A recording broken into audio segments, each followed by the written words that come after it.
Mister Olympia 2019 कई सालों में पहली बार ऐसा टाइम आया जब मिस्टर ओलंपिया का टाइटल वीकेंड हुआ। मतलब उस वीकेंड में फॉर्मर चैम्पियन कोई भी नहीं खेल रहा था जो ये क्लेम कर पाए कि मैं इससे पहले चैम्पियन था और इस बार मैं दोबारा डिज़र्व करता हूँ चैम्पियन बनना। ये एक ओपन गेट था हर एक उस कॉम्पिटिटर के लिए जो इसमें कॉम्पीट कर रहा था कि वो अपनी बेस्ट शेप में आके इस टाइटल को क्लेम कर ले। और ये गोल्डन अपॉर्चुनिटी देखी हार्डी चूपन को, जिनको पर्शियन बुल्फ के नाम से भी जाना जाता है। उस टाइम हार्डी चूपन को वीज़ा नहीं मिल पाया यूएस का, जिसकी वजह से मिस्टर ओलंपिया से सिर्फ 4 दिन पहले वो यूएस में पहुंचे। और हार्डी के लिए यूएस में रहना क्यों इम्पोर्टेंट था? क्योंकि उनके कोच हानी रैम्बोट यहीं पे मौजूद थे। स्पाइड इतने चैलेंजेस के बाद हार्डी चूपन जब स्टेज पे उतरे तो दुनिया को शॉक कर दिया उन्होंने। अपने लाइफ की सबसे बेस्ट, सबसे बिगेस्ट, सबसे कंडीशन फिजिक दिखाई उस टाइम उन्होंने। उस साल हार्डी चूपन का वो पहला साल था ओपन डिवीज़न के मिस्टर ओलंपिया में खेलते हुए, और उस साल हार्डी चूपन थर्ड आए, जो कि बहुत ही बड़ी एक्स्ट्रा ऑर्डिनरी चीज़ है। और पहली बार में ही थर्ड आना ये बहुत बड़ी बात होती है। उसके बाद 2020 में फोर्थ, 2021 में थर्ड आए हार्डी चूपन।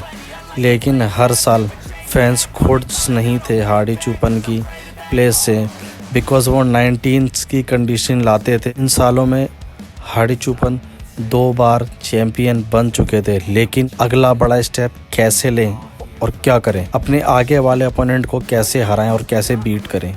चलिए सबसे पहले हार्डी की ताकतों पर अपना ध्यान डालते हैं।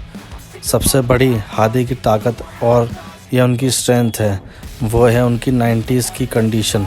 मास की ग्रेनेड हार्ट कंडीशनिंग है, वो 90s के बॉडी बिल्डर्स के लेवल की है। और जो उनका मसल मास है वो 2000 के बॉडी बिल्डर के लेवल का है। और उनकी फ़िज़िक हमें दर्शाती है कि प्रॉपर मॉडर्न मास फिज़िक कैसी दिखती है और कैसा दिखना चाहिए। ऐसा माना जाता है कि हर इंसान इस डिपार्टमेंट में ज़्यादा गिफ्टेड नहीं होता जितना ज़्यादा हार्डी चूपन गिफ्टेड है, बिकॉज़ हर इंसान कंडीशन होने के बाद भी सेम नहीं दिखता।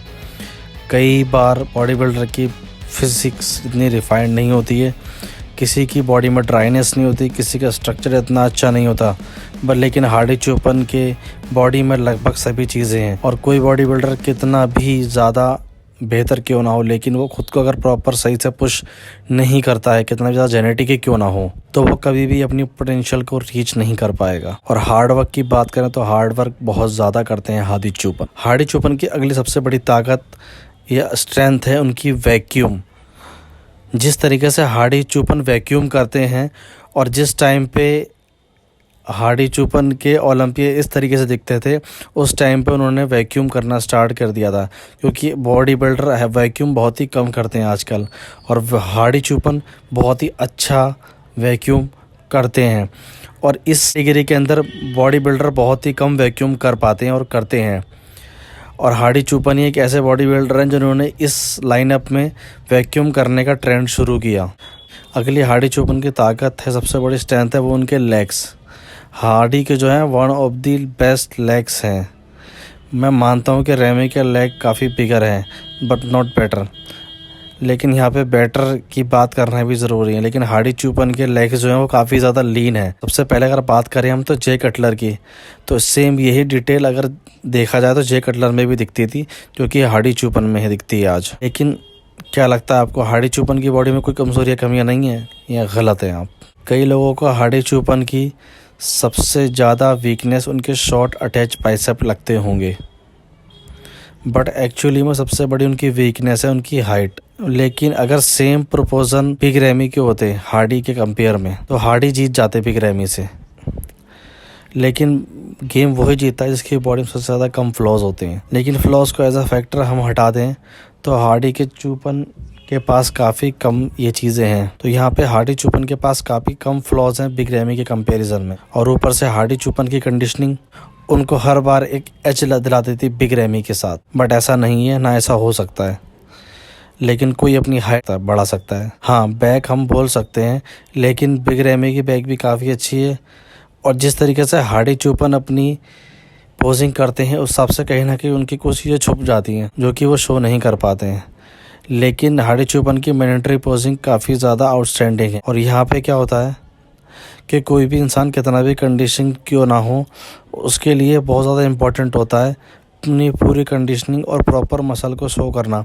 लेकिन हार्डी चुपन अपनी कंडीशनिंग की वजह से काफ़ी ऊपर आते हैं ऑलरेडी, लेकिन और ऐसा क्या करें जिससे वो और ऊपर आ जाएं, जानेंगे सगले। हार्डी चुपन 35 साल के हो चुके हैं। जैसे कि आप लोग जानते हैं, ये होती है एज बॉडी बिल्डर की पीक लेवल की। हर बॉडी बिल्डर पीक लेवल पे पहुंचते हैं 35 साल की उम्र में, फिर 40 साल की उम्र में वो धीरे धीरे कम होती जाती है। और अगर इस हिसाब से देखा जाए तो मस्कुलरिटी के लेवल में वो कभी भी रेमी को बीट नहीं कर पाएंगे, ना ब्रेंडन को बीट कर पाएंगे। इसका मतलब क्या है? इसका मतलब ये है कि हार्डी चुपन को अपनी स्ट्रेंथ और ज़्यादा रिफाइन करनी पड़ेगी। अपनी स्ट्रेंथ ऐसी करनी पड़ेगी कि कोई भी उसको तोड़ ना पाए, कोई भी उसके करीब ना पहुंच पाए। अपनी conditioning out of the world लानी पड़ेगी। बट हार्डी चुपन मिस्टर ओलंपिया कैसे सकते हैं? इसके लिए रेमी और ब्रेंडन दोनों को ऑफ आना पड़ेगा, तभी हार्डी चुपन मिस्टर ओलंपिया बन सकते हैं, और ऐसा कभी होगा नहीं। और इनको अपनी लाइफ की बेस्ट शेप दिखानी पड़ेगी, बेस्ट फिजिक दिखानी पड़ेगी हार्डी चुपन की। लेकिन हम हार्डी से भी ये उम्मीद कर सकते हैं कि इस बार वो अपनी लाइफ की बेस्ट फिजिक दिखाएंगे।